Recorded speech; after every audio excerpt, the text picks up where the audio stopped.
Number 17 in the 42 Ideas on Leadership is about emotional intelligence. Emotional Intelligence is also the book by Daniel Goleman, which we'll be discussing here. Now, in its essence, emotional intelligence is the ability to recognize your own feelings and emotions as well as those of others, and then to use that information to manage these emotions and your relationships. The idea is that we cannot really take decisions without using both parts of our brain, the amygdala, the emotions part of our brain, and the neocortex, the thinking part of our brain. They have shown that if we separate the links between the two of them, people are able to think logically, but they're not able to live a full life because they cannot prioritize, because there's no emotions connected to anything in their life. So therefore, they have discovered, experiments by Damasio have shown that we need both parts of our brain, the emotional and the thinking part of our brain, to live a full life.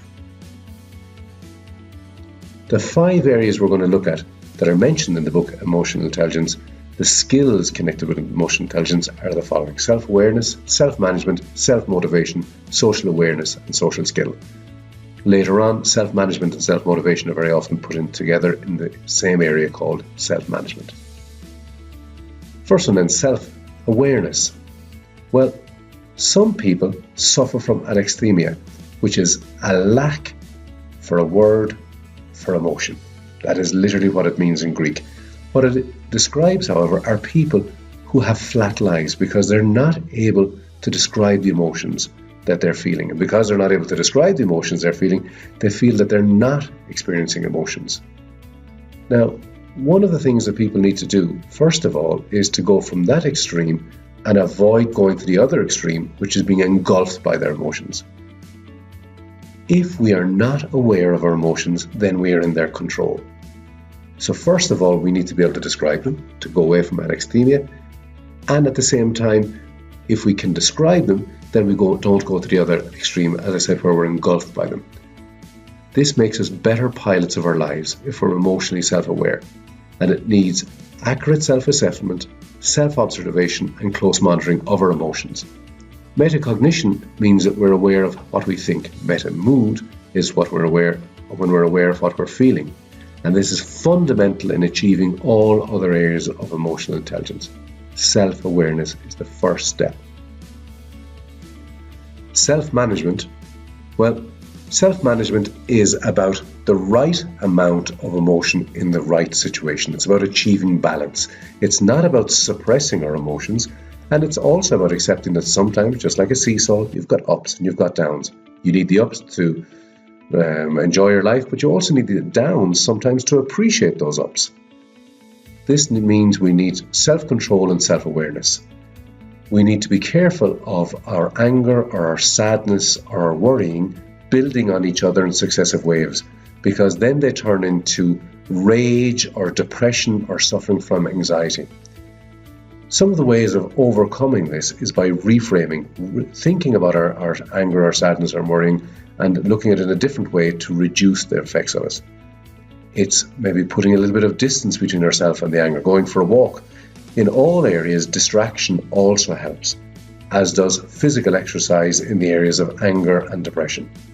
And mindfulness is also suggested as a useful technique for controlling these emotions.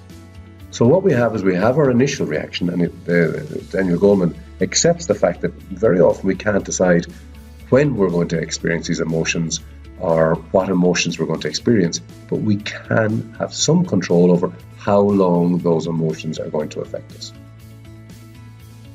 The next then is self-motivation. Self-motivation is based on the fact that to succeed in life, it has been shown that enthusiasm and persistence despite setbacks is what really determines our success, not our initial ability. And emotional intelligence affects all our other abilities, this ability to maintain enthusiasm and persistence. So which means we need impulse control or emotional self-regulation. The good news is that this can be developed. Even though other types of intelligence people believe can't, impulse control can. It's also shown then that positive moods help our concentration and our creativity. Again, if we have greater hope in life, this leads to greater expectations, which delivers greater results. The good thing about being an optimist is that we learn from our failure, we feel it's not necessarily our fault but the situation, and therefore we can improve. Pessimists generally just accept things as they are and they do not improve. And the final area then of self-motivation is the desire to enter flow. You can do this through being highly concentrated or having a challenging task, and the idea is that this is where we are operating at our best. Social awareness. So the first 3 areas were about looking inwards. Social awareness is about looking outwards. And it's focused mainly on empathy. Empathy is understanding what others are feeling, and a lot of that is based on reading non-verbal signals. Evidence suggests that this starts at an early age. At an early age, there's attunement between parent and child, where they reflect each other, and children then learn empathy at an early age. So, what we have to be careful of as well is when we're suffering strong negative emotions, depression and rage, it's very difficult to get on the same wavelength with somebody else. So we need to get in a calmer state of mind. It's also been shown that a lack of empathy is the main characteristic of psychopaths.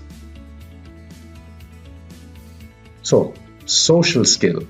Social awareness is the same as self-awareness. We then, when we've got self-awareness and social awareness, we can use social skill. Social skill is our ability to manage emotions in others. And as I said, we need self-awareness and empathy first. By managing emotions in others, it means we're able to persuade and influence others. One of the first areas here in social skill is to understand display rules. Display rules is what level of emotion is acceptable in a particular society, in a particular situation. And people who are adept at social skill, they understand these display rules and we adapt to them. And then we can adapt them in turn. Emotions are contagious, and an ability then to create synchrony between ourselves and others, where there's a coordination of moods, means that we either adapt to them and understand them, or we can get others to adapt to us. So social skill makes it possible for us to connect with others, influence others, and then lead others. These are the 5 main areas of emotional intelligence: self-awareness, self-management, self-motivation, social awareness, and social skill. This is number 17, Daniel Goleman's Emotional Intelligence, originally published in 1995, number 17 in the 42 Ideas on Leadership.